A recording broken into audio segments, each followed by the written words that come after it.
What's more, their son-in-law, Jian, turned out to be the CEO of a company that is about to go public. This is really powerful. Listed companies are quite powerful, with a market value of several billions or even tens of billions, and Jones Jian is still so young.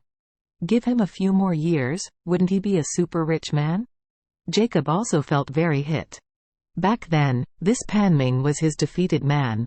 He desperately pursued Meiqing, but Meiqing didn't even look at him.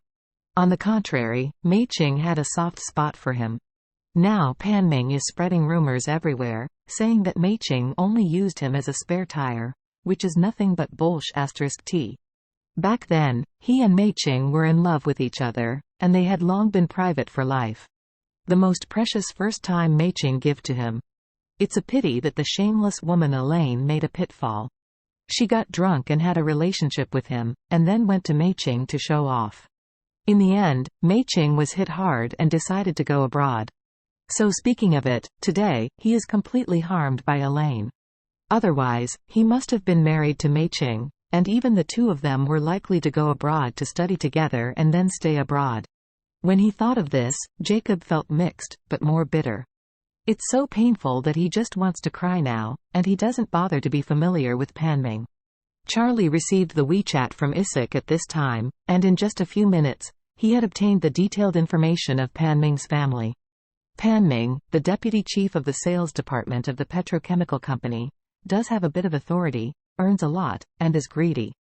It looks like he only earns 20,000 wages a month, but in fact he has long used his position to be greedy for thousands million assets.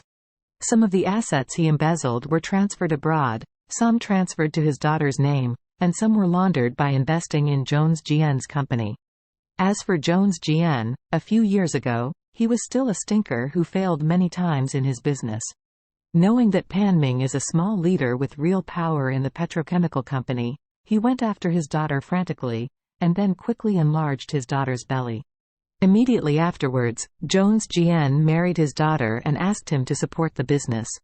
Panming privately gave Jones Jian 30 million, and Jones Jian started the company.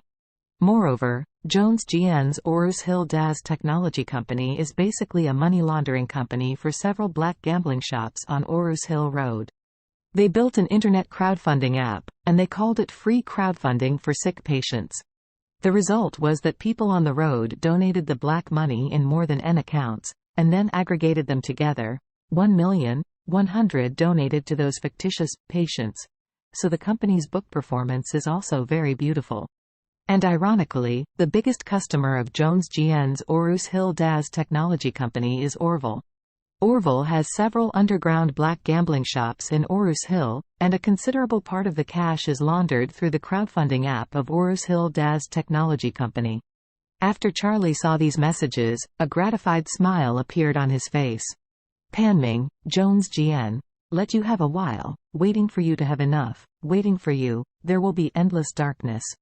At this moment, someone outside shouted, "The teacher is here, hurry up," and two young boys to help carry it. Jacob finally breathed a sigh of relief, and said to Charlie, "Hurry up and help." Charlie nodded. Panming also said to Jones Jian, "You two, we are all old guys.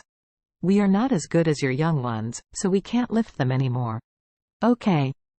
Jones Jian nodded, and walked out the door with Charlie.